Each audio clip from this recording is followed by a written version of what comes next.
వచ్చే ఎన్నికల్లో జగ్గంపేట సీటు మార్పు చేస్తామని సీఎం జగన్ చెప్పిన మాట వాస్తవమేనని జగ్గంపేట ఎమ్మెల్యే జ్యోతుల చంటిబాబు అన్నారు. కాకినాడ జిల్లా నియోజకవర్గ కేంద్రమైన జగ్గంపేటలో నిర్వహించిన సీఎం జగన్ పుట్టినరోజు వేడుకల్లో ఎమ్మెల్యే చంటిబాబు పాల్గొన్నారు. తొలుతగా వైఎస్సార్ విగ్రహానికి పూలమాలలు వేసి నివాళులర్పించారు. అనంతరం కేక్ కట్ చేసి శుభాకాంక్షలు తెలిపారు. తదనంతరం మార్కెట్ కమిటీ కార్యాలయంలో ప్రభుత్వం విద్యార్థులకు బైజూస్ ట్యాబ్లను అందజేశారు. అనంతరం ఎమ్మెల్యే మాట్లాడుతూ సీఎం జగన్ పుట్టినరోజు వేడుకలు నిర్వహించి సేవా కార్యక్రమాలు నిర్వహించడం జరిగిందన్నారు. ఆయన నిండు నూరేళ్లు జీవించాలని ఆకాంక్షించారు. సీటు మార్పు విషయంపై అడిగిన ప్రశ్నపై మాట్లాడుతూ జగన్ తమకు మంచి గౌరవం ఇచ్చారన్నారు. నేడు ఆ గౌరవాన్ని నిలబెట్టుకోవాలని నేడు జగన్ జన్మదిన వేడుకలు ఘనంగా నిర్వహించామన్నారు. సీటు మార్పులో వచ్చిన వ్యక్తి తన క్యాడర్కు గౌరవం ఇస్తే తాము సహకరిస్తామని, లేకుంటే క్యాడర్ నిర్ణయం మేరకు భవిష్యత్ కార్యాచరణ ప్రకటిస్తామన్నారు. ఈ కార్యక్రమంలో 4 మండలాల వైసీపీ నాయకులు, కార్యకర్తలు పాల్గొన్నారు.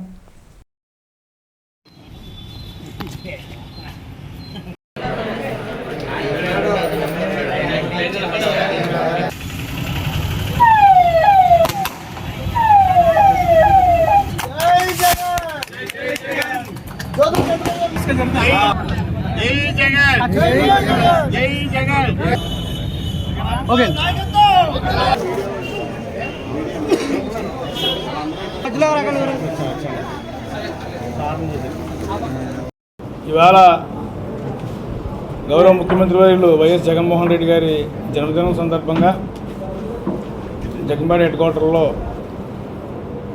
రాజశేఖర రెడ్డి గారి విగ్రహాన్ని ఆవిష్కరించి పూలదాలను వేసి గౌరవంగా కార్యక్రమం చేసి బర్త్డే కేక్ని కట్ చేసి పేదలందరికీ కూడా నిరుపేదలకి పళ్ళని, పాలని, బ్రెడ్ అని అవన్నీ కూడా పంచిపెట్టడంతో పాటు బ్లడ్ డొనేషన్ క్యాంప్ కూడా కార్యకర్త సహాయ సహకారాలతో పెట్టడం జరిగింది. అంతేకాకుండా భవిష్యత్తులో జగన్మోహన్ రెడ్డి గారు మంచి ఆయురారోగ్యాలతో ఉండాలని చెప్పేసి మా టీం అంతా కూడా కోరుకుంటూ సెలవు తీసుకుంటా ఉన్నాం. చూద్దాం మరి ఇంకా అంటే పోలరైజేషను అందరినీ కలుపుకుని వెళ్ళాలి అనేటువంటి వెర్షన్లో మాట్లాడారు సీఎం గారు. ఫలానా అని చెప్పేసి నాకేం క్లారిటీ ఇవ్వలేదు, కానీ కొంచెం ఈ టర్మ్కి వేరే వాళ్ళు అవకాశం ఇస్తాం చంద్రబాబు అన్నారు. అలాగే దాని ఏముంది, పార్టీ బాగుంటే అందరూ బాగుంటాం కదా అని వెర్షన్లో ఉన్నాము. వ్యక్తులు అనుకోవాలని బాగుంటుంది, సక్రమంగా వెళ్తాయి. దాని ఏముంది, చేయొచ్చు. అదే చెప్తాను కదా, వాతావరణం అంటే నేను ఒకరిని చెప్పేసి కదా ఇది. జగన్ గారికి అయితే వాతావరణం బాగుంటే అందరికాగా ముందుకెళ్తామని చెప్పి చెప్పడం జరిగింది. మొత్తం ఈ నాతో పాటు పనిచేసినటువంటి ఈ కార్యకర్తలు, ఎంపీపీలు, జడ్పీటీసీలు వీళ్ళందరూ ఉన్నారు కదా, వాళ్ళందరినీ కూడా కోఆర్డినేట్ చేసుకుని ముందుకెళ్ళాలి. జగన్ గారు కాబట్టి పెద్ద ఆయన కాబట్టి అదే నాకు ఒకసారి మంచి అవకాశం ఇచ్చారు కాబట్టి మీకు నేను లాయల్గా ఉంటాను అని చెప్పేసి నా వరకు నేను పర్సనల్గా చెప్తాను. అంతే కదా, చెప్పాలి కూడా. అది ఆయన స్థానానికి ఇచ్చేటువంటి గౌరవం నా వరకు నేను పర్సనల్గా. ఈ తర్వాత వ్యవహారాలు ఏంటంటే ఇంకా 3 నెలలు ఉన్నాయి. ఇంకా కాలపరిమితి నేను ఎమ్మెల్యేగా, శాసనసభ్యుడిగా కొనసాగడానికి 3 మాసాలు 3 నెలలు వ్యవధి ఉంది. తర్వాత ఏంటంటే ఇప్పుడు వరకు ఇక్కడ క్యాడర్ ఎవరైతే ఉన్నారో నాతో పాటు పనిచేసినటువంటి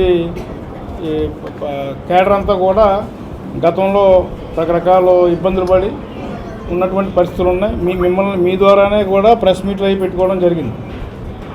మీ ద్వారానే ప్రెస్ మీట్లు పెట్టి చేయడం జరిగింది. ఇప్పుడు మీరు ఎవరైతే అంటున్నారో వాళ్ళు రకరకాలుగా ఎవరైతే ఈ ప్రజాప్రతినిధులు అని చెప్పేసి రకరకాలుగా మాట్లాడడం జరిగింది. దానికి ఖండనగా ఇలా ఈ వ్యవస్థ ఉండకూడదు, ఈ రకంగా విమర్శించుకోకూడదు అనేటువంటి పందాలో అది కరెక్ట్ కాదని చెప్పేసి నేను గతంలో కూడా చెప్పడం జరిగింది. కలిసి ప్రయాణం చేస్తే బాగుంటుంది అనే వెర్షన్తో నేనే మాట్లాడాను స్వయంగా.